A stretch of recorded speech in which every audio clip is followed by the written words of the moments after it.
नमस्कार। आज हम एक बहुत ही पावरफुल टूल को समझने जा रहे हैं जो शासन में पारदर्शिता लाने के लिए बनाया गया है, यानी सूचना का अधिकार अधिनियम। देखिए, इसे सिर्फ एक कानून की तरह नहीं देखा गया, बल्कि जैसा कि कहा गया है, ये भारतीय लोकतंत्र की रीढ़ की हड्डी है। किसी भी लोकतंत्र में ना सरकार और आम नागरिक के बीच एक फासला तो होता ही है, और शक्ति के इसी असंतुलन की वजह से अक्सर पारदर्शिता की कमी हो जाती है। लेकिन सोचिए, क्या हो अगर इस फासले को भरने के लिए कोई कानूनी जरिया मौजूद हो? तो बस साल 2005 का आरटीआई एक्ट ठीक यही काम करने के लिए बनाया गया था। तो चलिए पहले हिस्से में चलते हैं, शक्ति का संतुलन। देखते हैं कि ये कानून पावर के इस खेल को कैसे बदलता है। मतलब आरटीआई का मकसद सिर्फ जानकारी मांगना नहीं है, ये असल में नागरिकों का एक कानूनी हक है जिससे वो पारदर्शिता की मांग करके सीधे सीधे शासन की प्रक्रिया में हिस्सा ले सकते हैं। तो अब आते हैं दूसरे हिस्से पर, आरटीआई एक टूलकिट। चलिए देखते हैं कि कोई भी आम नागरिक इसका इस्तेमाल जवाब हासिल करने के लिए कैसे कर सकता है। देखिए, एक कामयाब आरटीआई एप्लीकेशन के लिए सिर्फ 3 जरूरी कदम हैं, और इनमें सबसे अहम है पहला कदम, मतलब सही सरकारी विभाग की पहचान करना।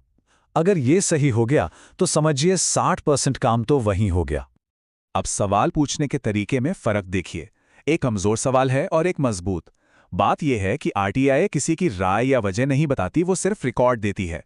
इसीलिए सवाल हमेशा किसी खास दस्तावेज के बारे में ही होना चाहिए।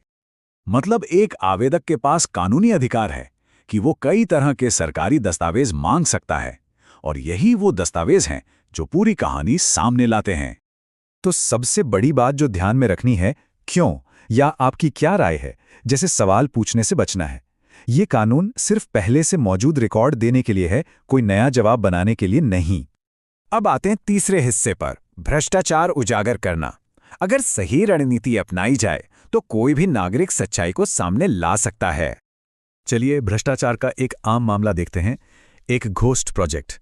मान लीजिए एक सड़क के लिए पैसा पास हुआ, कागजों पर बन भी गए, लेकिन जमीन पर है ही नहीं।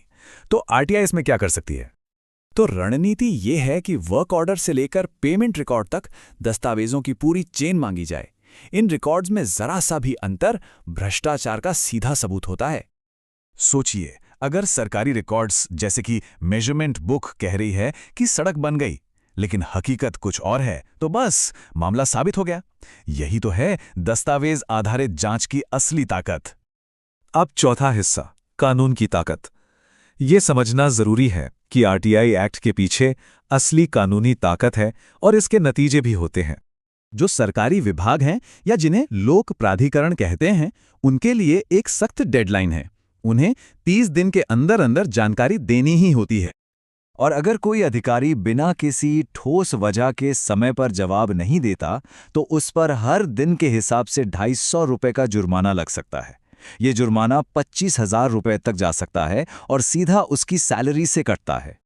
अच्छा, अब मान लीजिए कि जानकारी देने से मना कर दिया गया या वो अधूरी है, तो इसके लिए भी एक पूरा प्रोसेस है। 2 लेवल पर अपील की जा सकती है और आखिरी फैसला सूचना आयोग का होता है, जो आरटीआई के मामलों में एक तरह से सुप्रीम कोर्ट की तरह है। और अब पांचवा और आखिरी हिस्सा, नागरिक का हथियार। तो सवाल यह है कि जब ये ताकत आम जनता के हाथ में आती है तो इसका असल में क्या असर होता है। पूरे देश में आरटीआई की वजह से कई ठोस जीत मिली हैं। कहीं कागजों पर बनी सड़कें पकड़ी गईं, तो कहीं स्कूलों में फर्जी छात्रों के नाम पर आ रहा पैसा रोका गया और ऐसे काम के लिए हुए पेमेंट का खुलासा हुआ जो कभी हुआ ही नहीं था। तो आखिर में हम इसी एक सोच पर आकर रुकते हैं कि सूचना का अधिकार अधिनियम एक मामूली से सवाल को एक संवैधानिक हथियार में बदल देता है। यह हर नागरिक को सिस्टम को जवाबदेह ठहराने की ताकत देता है। अब सवाल बस यह है कि इसका इस्तेमाल कैसे किया जाएगा। RTI with Surinder Kumar channel को लाइक, सब्सक्राइब, शेयर कीजिए।